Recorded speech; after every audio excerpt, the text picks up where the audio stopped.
Álvaro Cunhal nasce em Coimbra, a 10 de novembro de 1913. Faltavam 15 minutos para as 4 da tarde, na freguesia da Sé, então a mais populosa da cidade de Coimbra. Aí vive até aos 3 anos.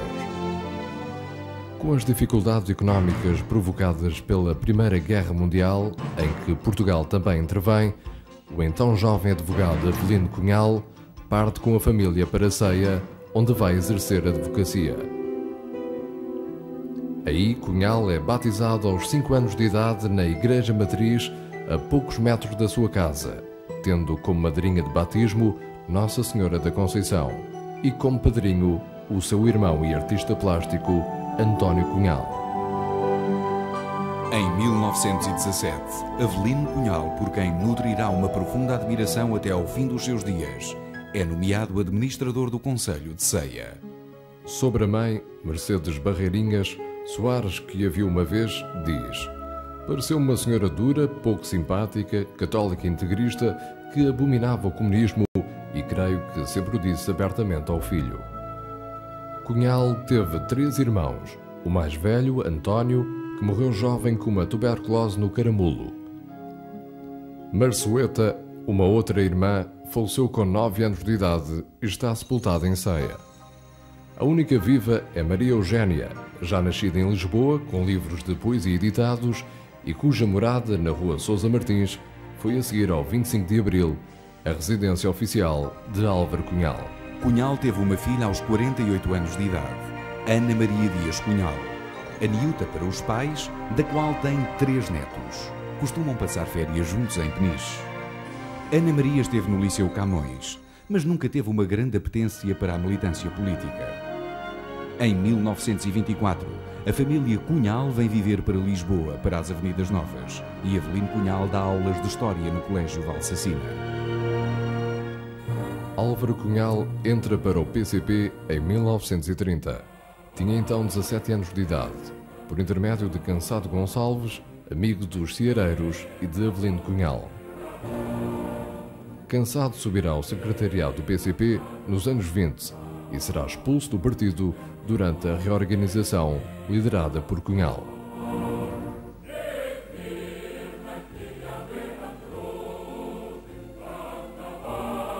No ano seguinte, em 1931, Cunhal ingressa na Faculdade de Direito de Lisboa. Em 1934 é eleito pelos estudantes de Lisboa como representante no Senado Universitário. Em 1935, é eleito para o secretariado da Federação das Juventudes Comunistas, abandona a faculdade e segue clandestinamente para Moscou, onde vai participar no 6º Congresso Internacional da Juventude Comunista. Em 1936, encontra-se em Madrid, no início da Guerra Civil. A sua experiência, embora ficcionada, está descrita no livro recentemente publicado A Casa de Eulália. Participa ao lado dos republicanos na organização da União Antifascista dos Portugueses Resistentes e entra para o Comitê Central. Quando regressa a Portugal, é preso por distribuir propaganda na via pública. Passa pela penitenciária de Lisboa.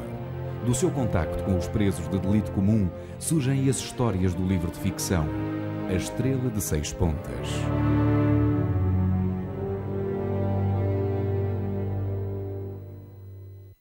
Saído desta primeira prisão, é regente dos estudos no Colégio Moderno. Dá explicações de geografia a Mário Soares, aluno do Colégio Moderno que pertencia ao seu pai. Do Cunhal dessa época, escreve Soares, recordo o fascínio persistente que a sua personalidade sobre mim exerceu, o seu idealismo moral, a entrega total e desinteressada a uma causa em que, porventura, cegamente acreditava, e talvez ainda acredite e que o transcendia.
É libertado em junho de 39 e colocado a cumprir serviço militar na Companhia Disciplinar de Penamacor, com Alfredo Diniz e Alex, mais tarde assassinado pela PIDE.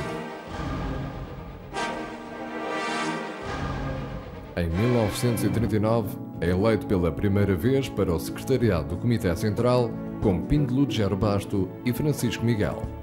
Nesse mesmo ano é preso por ter publicado na primeira página de O Diabo, que viria a ser fechado, o texto "Nem Siegfried, nem imaginou", a defender o pacto germano-soviético. Durante a prisão prepara o exame final de Direito. Em julho de 1940, perante um júri constituído por Paulo Cunha, Cavaleiro Ferreira, futuros ministros de Salazar e Marcelo Caetano, defende a tese com cerca de 100 páginas versando a realidade social do aborto. Defende a tese sob escolta policial. O júri dá-lhe 19 valores. É publicada apenas em 1996.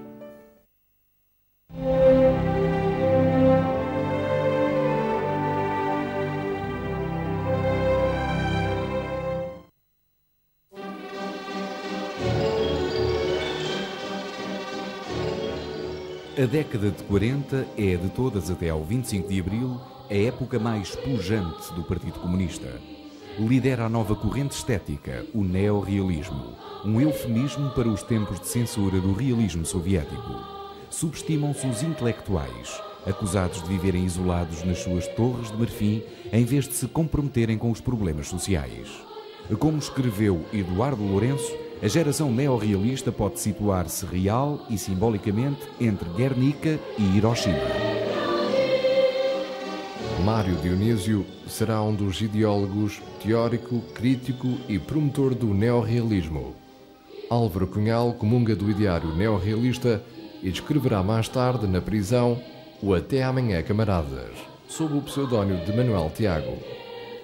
Transforma-se numa espécie de bíblia para o funcionário clandestino. Também na prisão fará desenhos com uma forte carga neorrealista nos temas e no traço. Mas Cunhal, na altura, colabora também com assiduidade no Diabo, no Sol Nascente e na Vértice, jornais e revista de hegemonia comunista e de ideário neorrealista. Em 1940, o governo de Salazar decreta a amnistia dos centenários.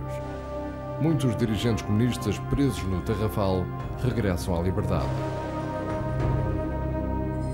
Traz instruções da Organização Comunista Prisional do Tarrafal, onde se mantém preso Bento Gonçalves, secretário-geral do PCP, de desconhecerem e agirem à margem da direção do PCP, então existente. Cansado Gonçalves, Vasco de Carvalho e Velez Grilo, apodada de Grupelho Provocatório. Cunhal, que acabara de sair da prisão, junta-se e lidera este movimento reorganizativo. Com a prisão de Júlio Fogaça e outros dirigentes, em agosto de 1942, Álvaro Cunhal torna-se o líder da reorganização. Passa à clandestinidade. O seu nome de guerra é Duarte. Percorre o norte do país em tarefas de organização partidária. A bicicleta é o seu grande meio de transporte.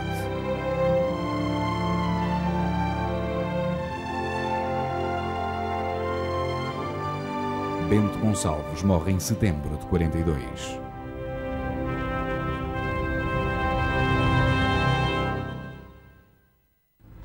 A reorganização representa um verdadeiro processo de cisão e a refundação do partido e também da sua bolchevização. É criado um quadro profissionalizado de funcionários. A par de quadros mais antigos como Dias Lourenço, surgem então novos quadros: Alex, Otávio Pato, Fernando Piteira Santos e Mário Soares.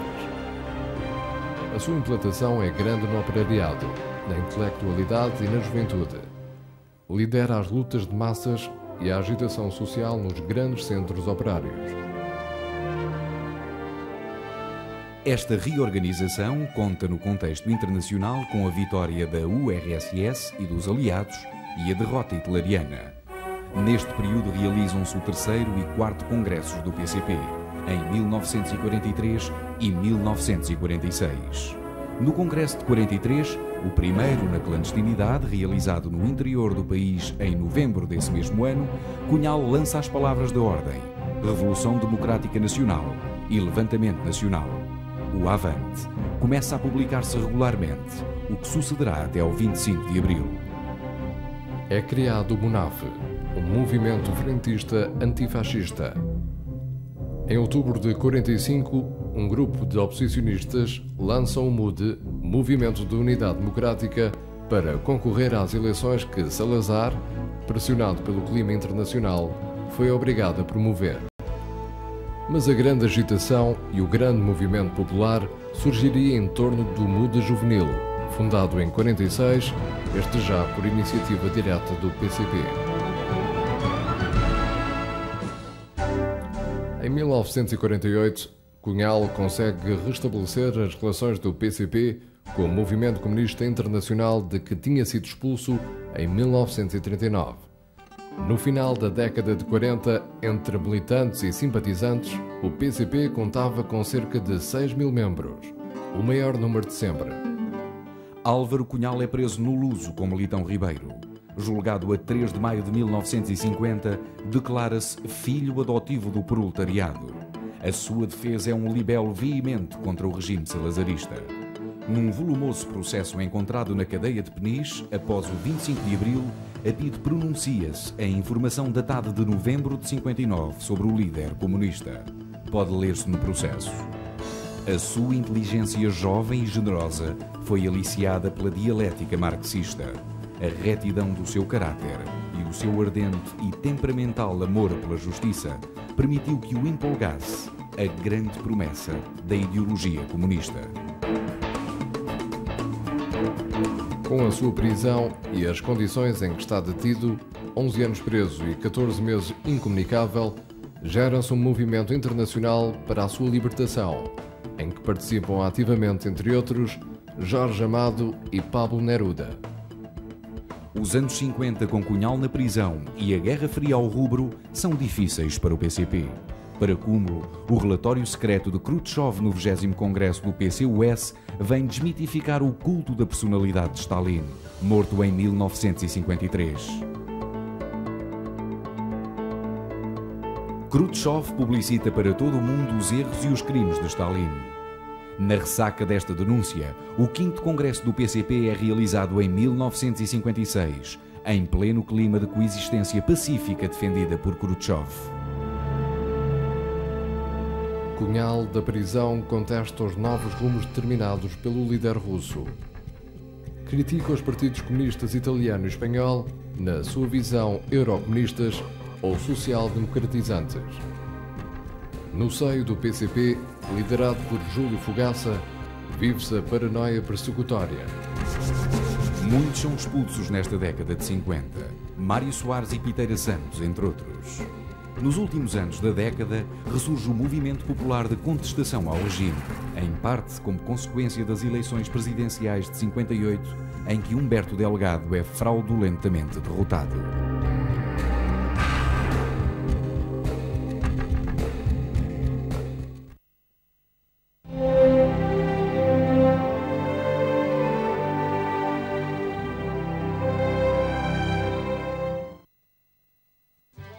Em 3 de janeiro de 1960, Cunhal e mais 8 dirigentes do PCP fogem do Forte de Peniche com a conivência de um guarda republicano.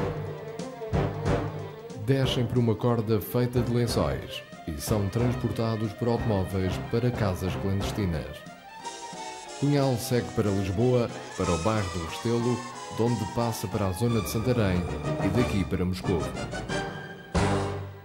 É eleito secretário-geral em março de 1961.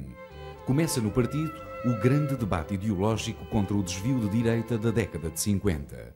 Para evitar mais prisões, Cunhal vai viver em Moscovo, ficando no interior, na clandestinidade, um comitê executivo constituído, entre outros, por Francisco Martins Rodrigues, Otávio Pato e Sérgio Vilarigues. Em 64, surge uma cisão no PCP. Começa a levantar-se o problema sino-soviético. O maoísmo inicia a sua expressão no radicalismo europeu. Francisco Martins Rodrigues é expulso do PCP e funda a Frente de Ação Popular, a FAP, e o Comitê Marxista-Leninista Português, CMLP, a primeira organização maoísta portuguesa. Nesse mesmo ano, Cunhal escreve O Rumo à Vitória, relatório ao 5º Congresso realizado em 65, onde é aprovado o programa do PCP que vigorou até ao 25 de abril. Aí critica os esquerdistas que serão em 71 alvo de um livro, O Radicalismo Burguês de Fachada Socialista. Com a queda de Khrushchev, onde Suslov teve um papel fundamental, e a ascensão de Brezhnev, o novo poder soviético não esquece as posições firmes de Cunhal durante todo o período do consulado de Khrushchev. Em 1968, o Partido Comunista Português apoia a invasão da Checoslováquia. É dos poucos partidos na Europa Ocidental a alinhar pelo Bloco Soviético. Vindo de Paris, viajou sozinho no avião, tomando notas. Ninguém se sentou ao seu lado, mesmo camaradas e muitos outros exilados que regressavam naquele dia 30 de abril.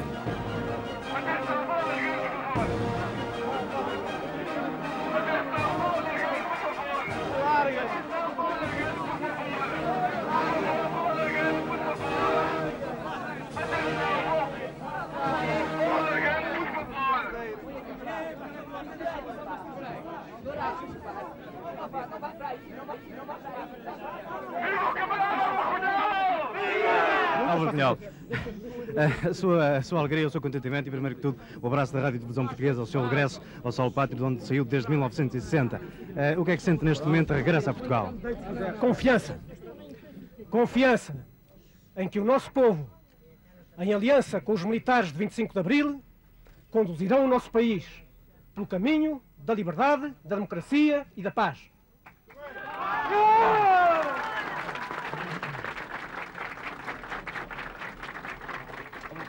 Gostaríamos de saber se relativamente ao movimento das Forças Armadas Portuguesas já teve oportunidade de estabelecer contato com outros membros do Comitê.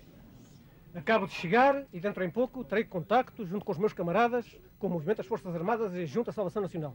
Alguma vez tinham abordado a hipótese em conjunto de um movimento desta natureza, haver algum programa imediato de trabalho? A pergunta prefiro não responder. Para a nação portuguesa, o que é que tem efetivamente a dizer relativamente mesmo àqueles que não são comunistas? Neste momento, o futuro do nosso país está na mão de todos os portugueses que desejam pôr definitivamente fim aos restos do fascismo e assegurar ao nosso povo a independência, a paz e a liberdade. Na África há um problema maior, que é o problema dos territórios submetidos ao domínio colonial português. É conhecida a posição do nosso partido a esse respeito.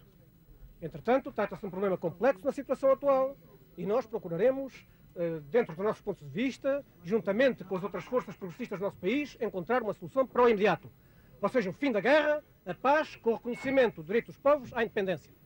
Acha, portanto, conciliável o vosso programa com o programa do movimento? Nós achamos conciliável o programa de todos os portugueses que querem assegurar ao nosso país um futuro diferente daquilo que tem vivido até hoje. O Álvaro Cunhal elaborou já algum processo de trabalho para os primeiros momentos que a nação vive? Acabo de chegar, sou membro do Partido Comunista Português, é com os meus camaradas que resolvo coletivamente todos os problemas e, portanto, terei ocasião, junto com os membros do meu partido, considerar os problemas da atualidade. Qual é a sua maior preocupação neste momento? A maior preocupação é que não tenhamos a força bastante para nos sabermos unir, para sabermos unir o movimento das Forças Armadas e o movimento popular e tornar impossível o regresso ao nosso país dos métodos, dos processos que tiranizaram o nosso povo durante mais de quase 50 anos. Tem algum conselho especial a endereçar aqui aos elementos do Partido Comunista? Eu não tenho conselhos. Eu faço parte de um partido que se rege por princípios democráticos e em que as decisões são coletivas. Teme-se amanhã que possa haver qualquer problema, manifestações que levem a atitudes menos, enfim, que possam provocar colisão? Amanhã será sem dúvida uma muito grande jornada no nosso país. No Dia dos Trabalhadores estamos absolutamente seguros que os trabalhadores portugueses, os democratas, todos os patriotas, mostrarão que a força popular será bastante para assegurar o futuro da nossa pátria, e estou convencido que quaisquer ações que não correspondam a esse sentir geral, que na verdade desaparecerão completamente no conjunto de uma muito poderosa manifestação que amanhã se realizará. Eu quero saudar a imprensa portuguesa, livre da censura, livre do fascismo, e fazer votos para que a imprensa fale de hoje em diante, de 25 de Abril em diante, a verdade. Origina a primeira grande manifestação com Soares no aeroporto à sua espera. Cunhal está crispado. Jaime Neves e os seus comandos foram os responsáveis por o ir buscar ao aeroporto. Sobe para um tanque e diz as primeiras palavras após 13 anos de exílio, antecedidos de 11 anos de prisão. Em que o nosso povo, em aliança com os militares de 25 de Abril, conduzirão o nosso país no caminho da liberdade, da democracia e da paz.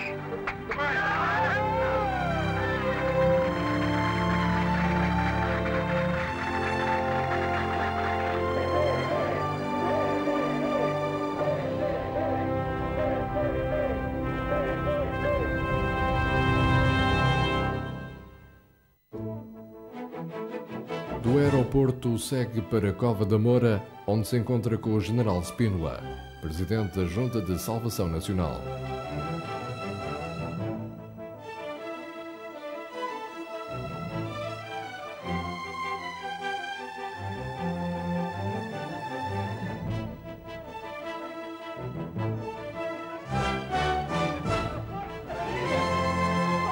No 1º de maio, em Liberdade, é a grande figura. A festa ainda é celebrada com Mário Soares na tribuna, mas Cunhal é a presença predominante no comício. Saúdos todos, mas vocês permitam-me que me volte para Álvaro Cunhal e o saúde como um grande resistente.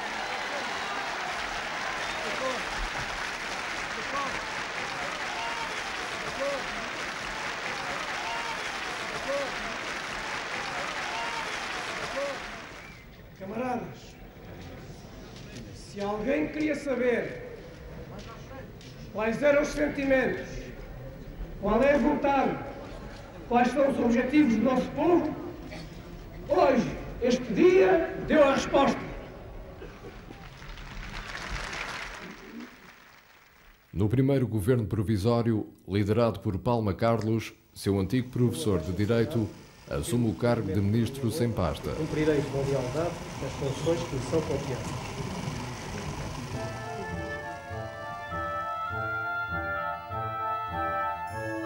Em junho, após uma visita de Cunhal a Moscovo, são estabelecidas relações diplomáticas com a URSS. É uma viagem que não procura resultados espetaculares, uma viagem para exame das perspectivas de desenvolvimento das relações entre Portugal e a União Soviética. Pensamos que essas perspectivas existem, que há que concretizá-las. Vamos animados da vontade de contribuir para que isso seja assim e, portanto, não há mais nada do que isto. Vamos trabalhar e esforçar-nos por nos entendermos e por vermos no concreto como podemos desenvolver as relações entre os dois países, que serão, segundo queremos, muito vantajosas para nós e para o país com o qual vamos dialogar. A 9 de julho, após uma tentativa frustrada de impor uma componente presidencialista ao regime em formação, Palma Carlos demite-se e é substituído como primeiro-ministro por Vasco Gonçalves. Com a entrada do Sr. Coronel Vasco Gonçalves para primeiro-ministro, se deu um passo à direita, à esquerda Não se ou ao trata nem centro? à esquerda, nem à direita, nem ao centro. Pensamos que há boas perspectivas para a democratização da vida portuguesa. Álvaro Cunhal permanece como ministro sem pasta. A 28 de setembro, dá-se a tentativa de manifestação da maioria silenciosa de apoio ao General Spínola.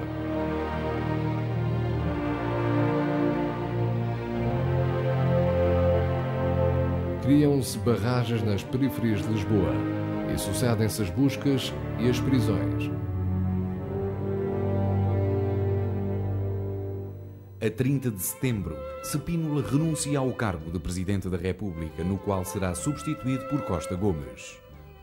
Nestas condições, e perante a total impossibilidade de, no atual clima, se construir uma democracia autêntica ao serviço da paz e do progresso do país, renuncio ao cargo de Presidente da República.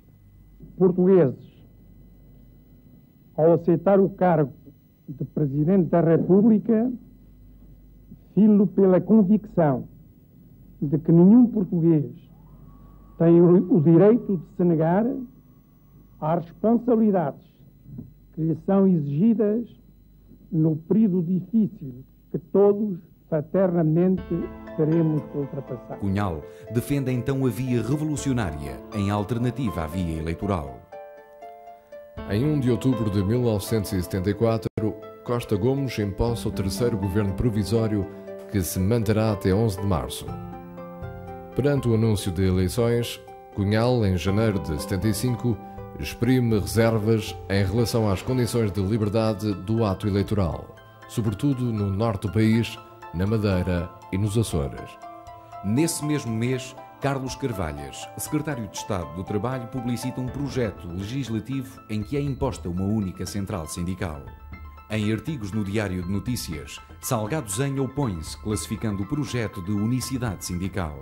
Só uma confederação sindical única, como se impõe um sindicato único, como se impõe todo um complexo de disposições que são de verdadeiro maniatamento da classe operária. Será a grande batalha do PS nos próximos tempos, mesmo contra o Conselho da Revolução que, através do seu porta-voz, Vasco Lourenço, defende a unicidade sindical. A lei será aprovada dia 21 de janeiro. O Conselho Superior do MFA pronunciou-se por unanimidade pelo princípio da unicidade sindical. Dá-se o 11 de março. Uma tentativa de golpe de direita assenta em boatos de que o Copcon e a Luar se preparavam para liquidar cerca de 500 oficiais e 1 milhar de civis. Trata-se da célebre Matança da Páscoa. O Ralis é bombardeado. Morre um soldado. Aqui, meu caro amigo, aqui quem dá ordens no país é o Presidente da República, é o Primeiro-Ministro, é o Hotel Saraiva de Carvalho e é o Chefe de Estado-Maior-General. Portanto, as vias legais e hierárquicas estabelecidas. Os paraquedistas rendem-se.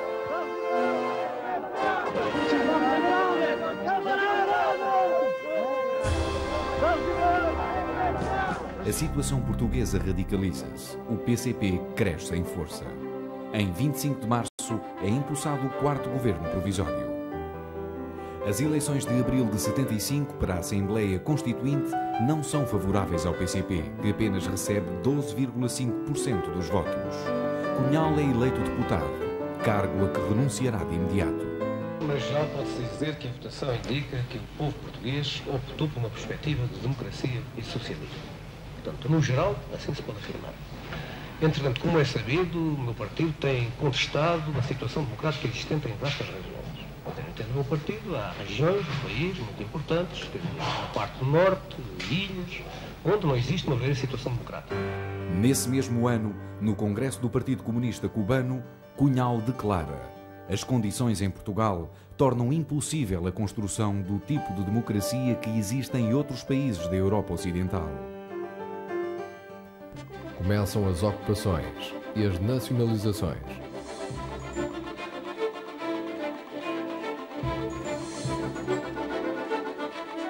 A reforma agrária transforma-se numa bandeira do PCP.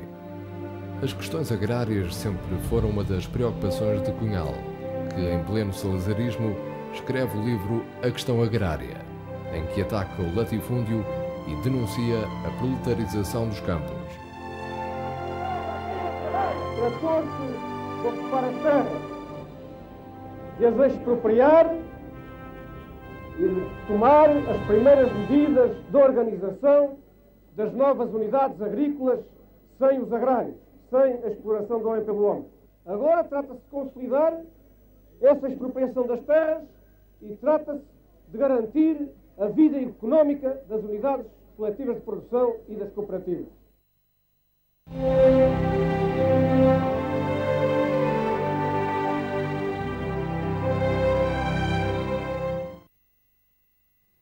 Em 19 de maio, explode a situação do jornal República.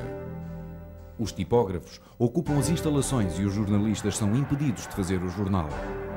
A República era um jornal privado, cujos acionistas eram, na esmagadora maioria, socialistas e maçons. O PCP é acusado de estar a instigar a ocupação. O Conselho da Revolução divide-se. O setor hotelista apoia os trabalhadores. O setor moderado, as posições do PS. O setor gonçalvista assume uma posição de compromisso, a entrega do jornal à administração, mas sem despedimento dos trabalhadores. Este caso, com a repercussão nacional e internacional que teve, representa o princípio da contestação ao PCP e ao MFA, conotado com Vasco Gonçalves. Os socialistas saem do governo, atitude que é tomada dias depois pelo PPD. Num poderoso comício de julho na Alameda, Soares exige a demissão de Vasco Gonçalves. Provocaram as bases e tiveram a resposta. Hoje põe-se este problema, sem dúvidas nenhuma. Só há duas alternativas. Ou se está com a revolução, ou se está com a reação. Não há terceiras vias, nem há neutros aqui. O governo acabará por cair e a 8 de agosto toma posse o 5º governo, ainda com Vasco Gonçalves como primeiro-ministro, mas já condenado a curto prazo. Será o último governo em que o PCP tem influência. Cunhal já não participa como ministro. A solução que hoje vos apresento é uma medida transitória. Um governo de passagem que espero seja a pausa política para em clima de ordem, disciplina e trabalho, se poder construir algo de mais definitivo. Em agosto sai o documento dos 9. É o princípio do fim de Vasco Gonçalves e da perda de influência do PCP no aparelho de Estado e nas Forças Armadas. Cunhal ainda tenta uma ponte com o grupo Os 9, onde pontificavam Melo Antunes, Vasco Lourenço, Vítor Alves, entre outros. Mas em vão. O PCP tenta ainda uma ligação muito efêmera com forças esquerdistas. Integra a FUR, Frente Unida Revolucionária, durante poucos dias. Em 6 de setembro, Vasco Gonçalves cai, após um desesperado discurso em Almada. Eu teria para vos dizer, e em particular, toda esta rica experiência que eu ganhei nas últimas semanas, com as vicissitudes de constituição deste 5º governo provisório, análise da situação, etc. Porquê? Porque eu penso que a política deve ser feita de fronte de vocês e não nas vossas costas. A 18 de setembro é empossado o governo de Pinheiro de Azevedo, com o consentimento do PCP, mas sem a presença dos comunistas no Executivo. Que cumprirei com lealdade as funções que me são confiadas. Presidência da República, 13 de setembro de 19 de setembro.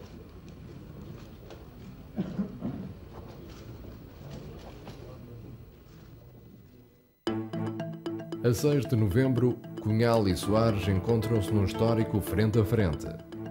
Soares reivindica uma ampla base social de apoio como condição para que a democracia vingue.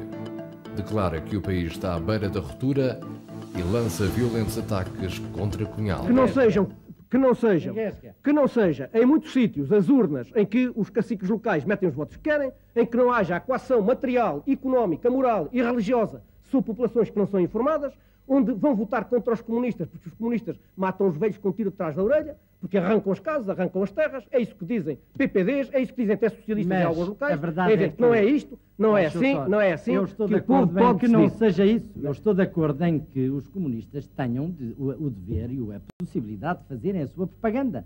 Agora também que o CDS e que o PPD a façam. Mas dizia eu que quanto a eleições, nós queremos eleições e queremos sufrágio universal, mas queremos em primeiro lugar restabelecer as liberdades em todo o território nacional. E há regiões, e vastas regiões do país, onde não se pode considerar de nenhuma forma que existem as liberdades democráticas. Há regiões onde há bandos fascistas, poder local fascista, milícias fascistas de caceteiros, não é? Que perseguem os democratas que ousam ler tal ou tal jornal da esquerda. O Dr. Álvaro Cunhal tem o hábito, que a meu ver é um mau hábito, de classificar as pessoas em progressistas e em reacionárias. Eu não acredito que sejam socialistas nas primeiras filas de uma manifestação a dizerem, pois, Cunhal para a fogueira, por exemplo, Cunhal para a Sibéria. Isto não devem ser socialistas, isto devem ser elpistas, de certeza.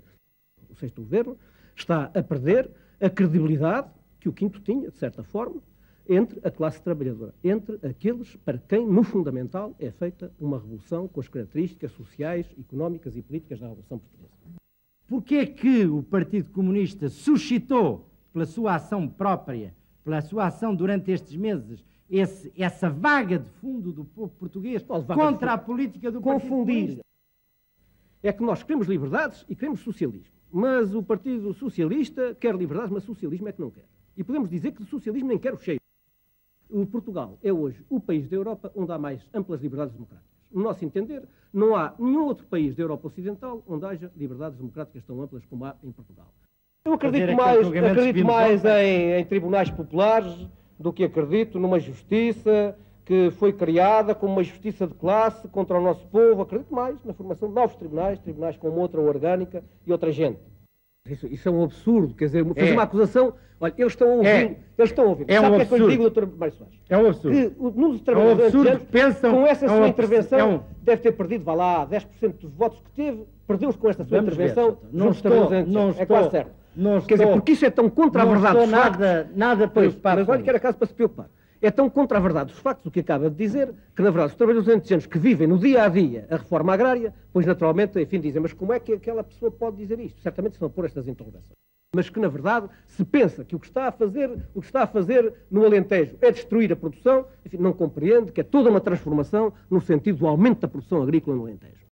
Eu não sei se os dirigentes socialistas visitam as cooperativas e falam com os trabalhadores. Nas ruas de Beja, Débora, ou nas ruas não se vê as cooperativas, nas herdades, toda a gente nos tem visto passear lá. Sim, mas não, nas ruas não se vê as cooperativas. Pessoas, vamos ao café, bebemos um copo. Não. É ir lá às herdades, ver os trabalhadores lá que estão no campo e perguntar-lhes como é que as coisas se passam. E ver como é que havia tantas vacas, como é que agora há mais, o que é que foi feito dos gados, perguntar no concreto que vendas de gados foram esses, que aí referiu. Porque aí aqui assim o que se viu é que na sua intervenção foi, no fim de contas, a defesa dos agrários. A sua própria intervenção. Pobres agrários. Tem um esquema. Pobres agrários. Tudo que não dá-me licença. Na sua linha é a defesa dos agrários. Deixe-me falar. Quer dizer, os pobres agrários que investiram e que agora, enfim, já não podem pagar as letras aos bancos, eles pediram dinheiro. Dá-me licença. Mas se me deixarem falar, eu falo. Se o Partido Socialista considera ou não a possibilidade de rever o seu sistema de alianças, no sentido de deixar as alianças com a direita reacionária e de se aliar às forças de esquerda. E, fundamentalmente, há, em presença, duas concepções diferentes da vida e dessa transformação da sociedade que ambos dizem desejar. Uma que é democrática, que se pretende fazer no respeito das liberdades, outra que é uma concepção que nós chamamos totalitária, que prescinde desse valor para nós essencial que são as liberdades, para organizar uma sociedade que se quer ou se pretende socialista, mas que até agora, esses são os exemplos históricos, tem descambado em sociedades de capitalismo de Estado, de fachada socialista, com regimes de repressão política feroz. Se o Partido Socialista, em vez de uma política de conspiração, porque também a faz, tal como os conspiradores reacionários da direita, em vez de uma política de conspiração, procurar uma política de aliança com as forças revolucionárias, populares e militares, se procurar unir-se nas várias esferas da vida nacional, às forças progressistas, ao povo trabalhador e às suas organizações, certamente seria possível, pois, uma larga aliança de forças sociais e políticas que pudesse encaminhar de uma maneira mais tranquila o nosso país para essa sociedade nova porque o povo trabalhador anseia. Bem, eu queria dizer que depois de ouvir o Sr. Dr. Cunhal, ficaria com a convicção de que se eu fizesse essa aliança que o Sr. Dr. propõe, me daria uma medalha Lenin. Não, eu não... Dar-me uma medalha Lenin e nós teríamos uma ditadura em Portugal. Ora, eu, ditadura, tive o que bastou, que foi a ditadura do Salazar e do Caetano. Essa política não lhe dá a medalha de Lénin, mas pode lhe dar a medalha Sá Carneiro ou uma medalha vinda desses lados. E, na verdade, eu penso que não é aqui assim a medalha que o Dr. Mário Soares possa ou não ganhar. Aqui trata-se da política que os socialistas possam ou não seguir.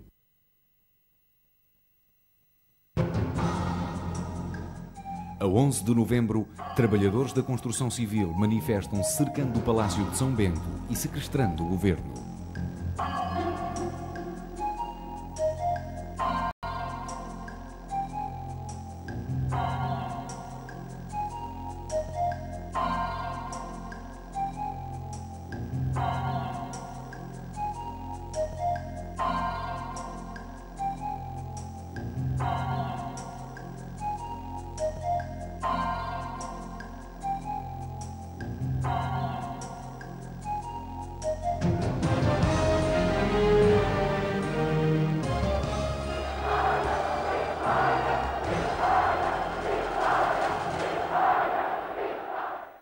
Cinco dias depois, Lisboa é invadida por manifestações organizadas por comissões de trabalhadores da cintura industrial de Lisboa e pelas UCPs alentejanas, unidades coletivas de produção. Os SUV, Soldados Unidos Vencerão, uma organização clandestina de soldados, apoiada pela extrema-esquerda e pelo PCP, desfila pela cidade de Lisboa. A 20 de novembro, o governo, numa atitude no mínimo original, suspende-se. Brincadeiras, é? Estou, foi sequestrado, já 2 vezes, já chega, não gosto de ser sequestrado, é uma coisa que me chateia. Isto não é fácil de resolver, é difícil. Qual é o ponto Vocês já viram agora o governo suspender a sua atividade? Realmente assim, fora do normal. É uma situação muito difícil. Dá-se o 25 de novembro, com a vitória dos setores mais moderados, militares e civis.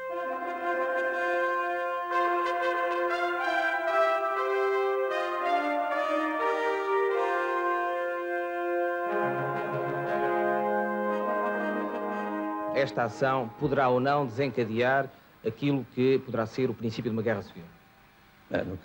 Não vou tão longe, mas não escolher essa hipótese. O PCP, como se temia ou esperava, segundo a convicção de cada um, não sai para a rua. A extrema-esquerda é dizimada. Centenas de militares são presos. Cunhal dirá mais tarde: foi um acontecimento trágico, prejudicial para a Revolução. Não acreditamos na possibilidade de liquidar a reforma agrária com a democracia. Só com uma ditadura fascista ela poderia ser liquidada. O mesmo com as nacionalizações. Tanto Soares como o Sá Carneiro responsabilizam o PCP na tentativa de golpe militar. O Partido Comunista Português, um dos grandes responsáveis, se não maior, pela crise de insurreição e afrontamento militar que acabamos de ter. A nova relação de forças político-militares não era favorável a Cunhal. A 1 de dezembro é levantado o estado de sítio em Lisboa. O PCP sobrevive ao 25 de novembro, embora vá perdendo gradualmente peso eleitoral.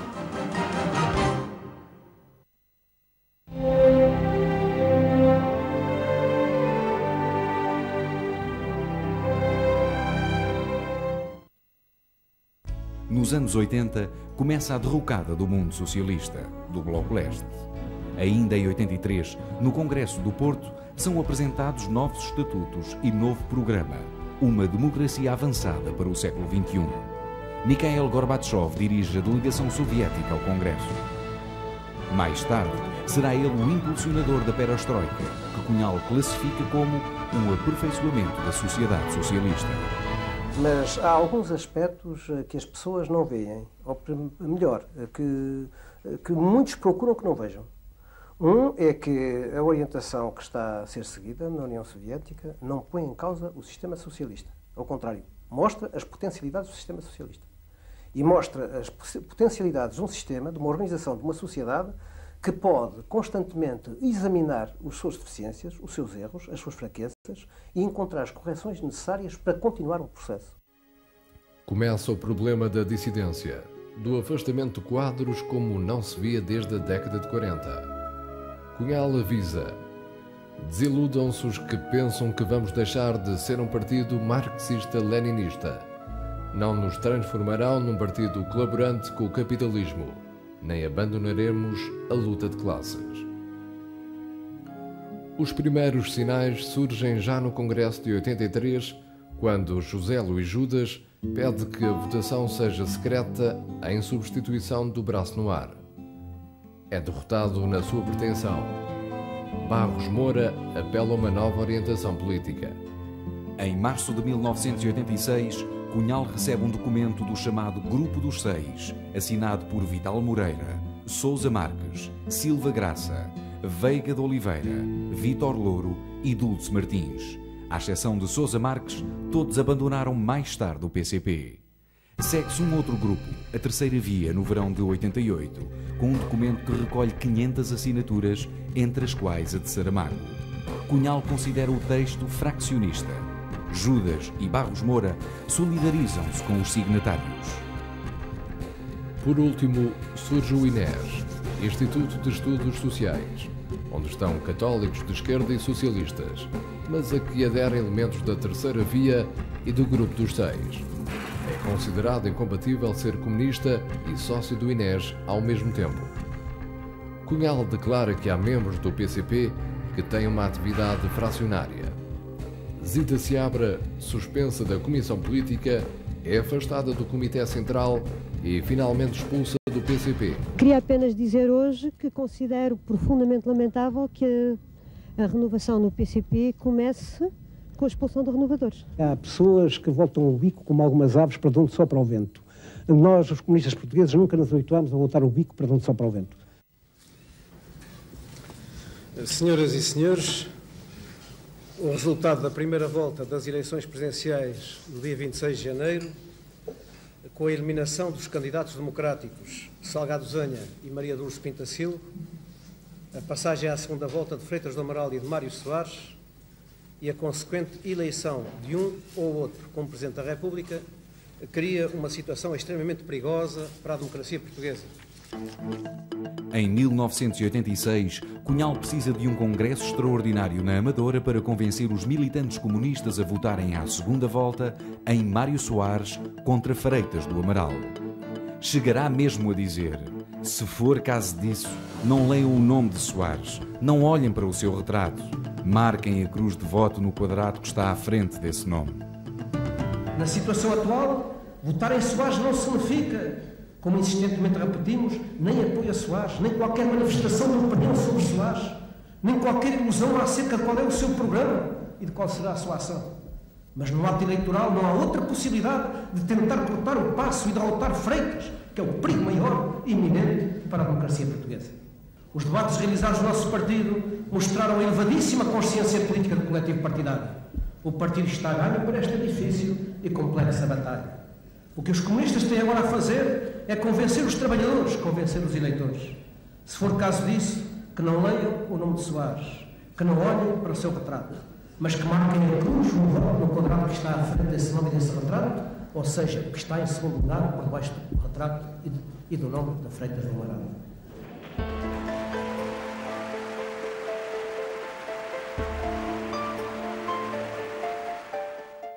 Em janeiro de 90, Cunhal vai à União Soviética para ser operada um aneurisma da aorta.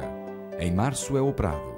Restabelecido, visita Gorbachev e regressa a Lisboa a tempo de participar no Campo Pequeno num comício comemorativo de mais um aniversário da fundação do partido. Mas os ventos que sopram do leste são duros para Cunhal. Cai o muro de Berlim. Retalha-se a URSS. No golpe de agosto de 91, em Moscovo, Boris Yeltsin assume o poder.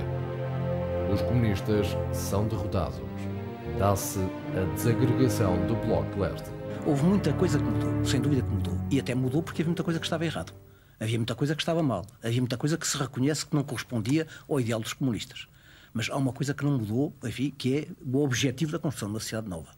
Uma sociedade em que não haja exploração capitalista, em que não haja os grandes capitalistas, enfim, detentores dos meios de produção e os operários, enfim, a venderem a sua força de trabalho a serem explorados. Portanto, o ideal de uma sociedade socialista. Isso mantém-se. Cunhal passa à liderança. Inicia-se uma renovação nos quadros dirigentes a nível do Comitê Central e Comissão Política. No Congresso de Loures, Carlos Carvalhas é eleito secretário-geral adjunto. Mais tarde, será eleito secretário-geral.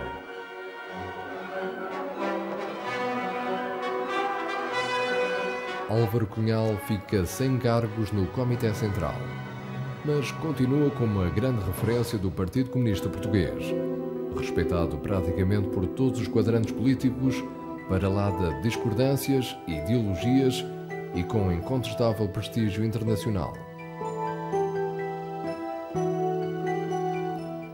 Quando faz 80 anos, Soares, que já é Presidente da República, escreve no Diário de Notícias um texto de homenagem a Cunhal. Nos últimos 50 anos, as nossas vidas cruzaram-se muitas vezes com encontros e desencontros, perdoe-se-me a imodéstia, que são capazes até de ter feito história. Admiro a sua inteligência temperada com uma experiência do mundo e dos homens excepcional. Como lhe disse há tempos, com ironia, a vida, as lutas em que participamos, as divergências que nos opuseram, tornaram-nos uma espécie particular de inimigos íntimos.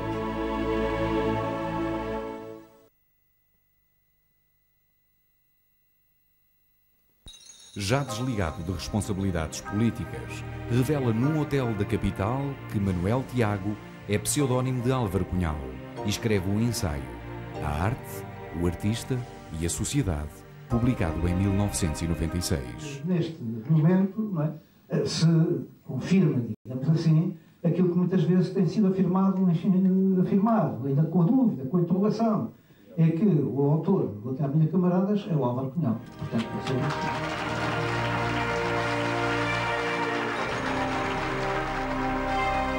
hoje, além da atividade militante que mantém, desloca-se um pouco por todo o país, conversando com os alunos do secundário ao universitário e garantindo sempre: morrerei comunista.